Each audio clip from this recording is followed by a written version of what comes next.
नाशिक येथे विकास पत्रकारिता कार्यशाळा संपन्न। नाशिक राज्यातील माध्यम प्रतिनिधींच्या समस्या सोडविण्यासाठी राज्य शासनाकडे पाठपुरावा करू अशी ग्वाही महाराष्ट्र राज्य अधिस्वीकृती समितीचे अध्यक्ष यदू जोशी यांनी दिली आहे।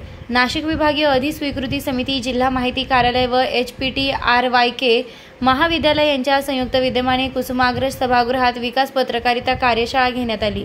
यावेळी माहिती व जनसंपर्क महासंचालनालयाचे संचालक हेमराज बागुल, विभागीय अधिस्वीकृती समितीचे अध्यक्ष सुधीर लंके, प्राचार्य डॉक्टर विजयप्रसाद अवस्थी, डॉक्टर किरण मोघे आदी मान्यवर उपस्थित होते।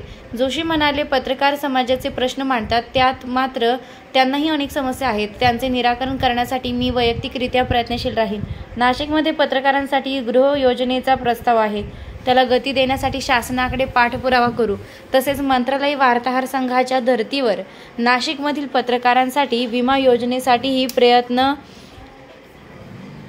करू। संचालक हेमराज बागुल यांनी पत्रकारिता हे लोकशिक्षणाचे माध्यम असल्याचं सांगत समाजाचे वैचारिक नेतृत्व पत्रकारांनी करावे। विकास पत्रकारितेच्या माध्यमातून लोककल्याणकारी राज्य बळकट होईल असं मत व्यक्त केलंय।